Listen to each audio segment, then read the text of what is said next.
El día que Estados Unidos decidió cortar el petróleo a Cuba, la historia de la isla entró en cuenta regresiva. Durante más de 60 años, el régimen cubano se sostuvo sobre una idea cuidadosamente construida, la de la resistencia eterna. Resistir a Estados Unidos, resistir a las sanciones, resistir al hambre, resistir al aislamiento, resistir incluso a su propio colapso interno. Se presentó como un sistema indestructible, capaz de sobrevivir a cualquier tormenta. Pero detrás de esa narrativa hubo siempre una verdad incómoda: Cuba nunca sobrevivió sola. Siempre necesitó un salvavidas externo, una fuente de oxígeno que mantuviera con vida a una economía incapaz de sostenerse por sí misma. Primero fue la Unión Soviética. Cuando ese imperio cayó, la isla entró en la peor crisis de su historia. Luego apareció Venezuela, y durante años el petróleo chavista funcionó como el respirador artificial que evitó el derrumbe total. Hoy, ese respirador se ha apagado. Y lo que estamos viendo no es una sanción más, no es un gesto diplomático, no es una amenaza retórica. Es el inicio de una cuenta regresiva real. Cuando la Casa Blanca declaró una emergencia nacional contra Cuba y decidió cerrar el cerco energético, no estaba enviando un mensaje político, estaba atacando el punto exacto donde un sistema totalitario se vuelve vulnerable. Porque cuando se corta el petróleo, no solo se apagan las luces.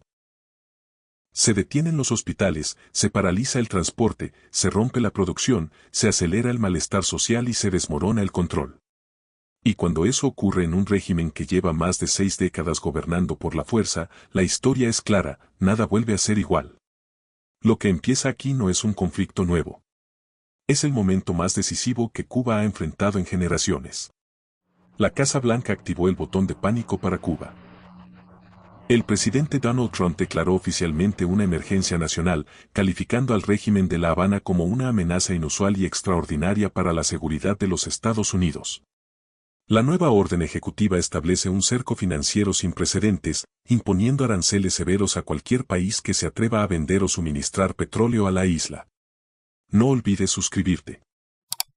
Tras el colapso definitivo del envío de crudo desde Venezuela acelerado luego de la captura de Nicolás Maduro, Trump apuntó directamente a la yugular energética de Cuba, castigando a terceros países que intenten sostener al régimen. Es una estrategia de asfixia total, ejecutada en nombre de la política exterior estadounidense. La respuesta desde el Palacio de la Revolución no tardó. A través de su cuenta en X, Miguel Díaz-Canel calificó la medida como un acto de piratería económica. El heredero político del castrismo acusó a Washington de actuar bajo argumentos falsos, promovidos, según él, por quienes hacen política y se enriquecen a costa del sufrimiento del pueblo cubano, afirmando que Trump pretende estrangular la economía de la isla castigando a países que comercien petróleo con Cuba de manera soberana. Pero Trump se mantuvo firme. Para el mandatario estadounidense, la isla ya cruzó el punto de no retorno.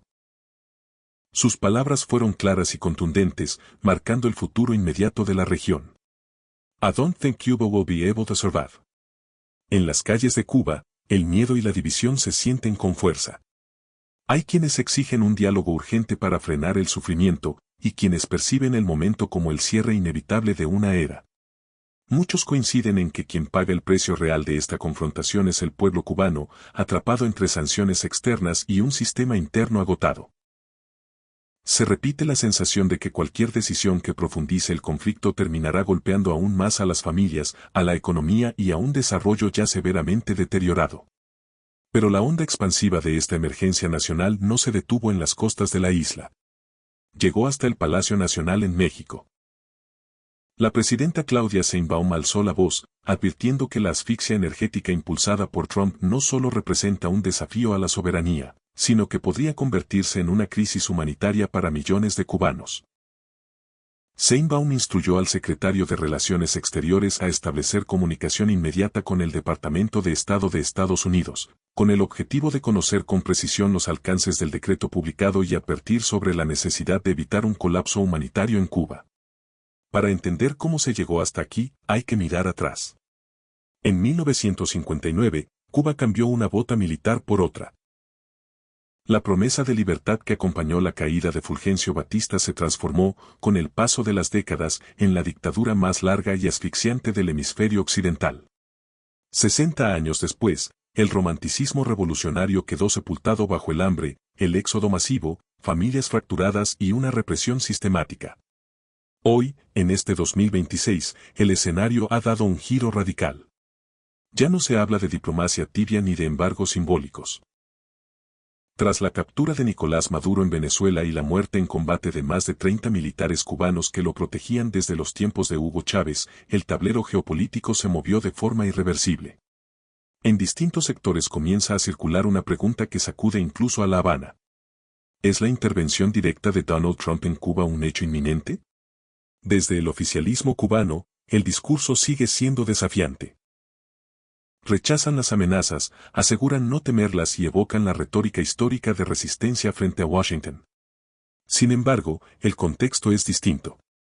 Analistas coinciden en que el castrismo enfrenta hoy un escenario que nunca antes había vivido.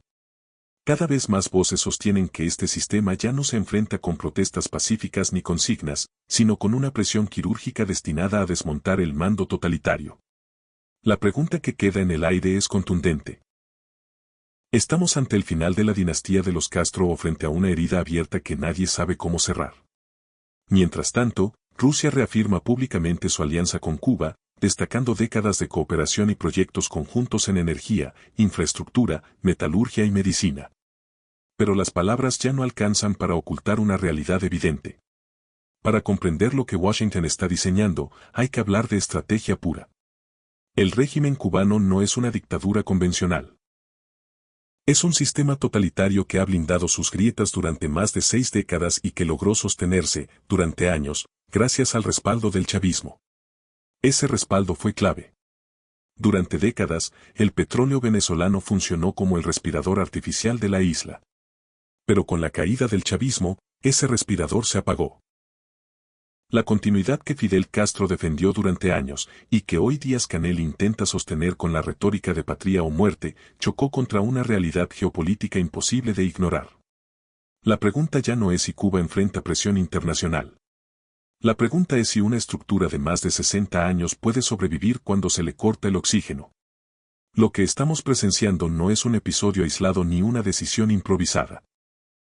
Es el resultado de décadas de acumulación de errores, abusos y dependencias construidas sobre un sistema que se sostuvo a fuerza de represión y subsidios externos.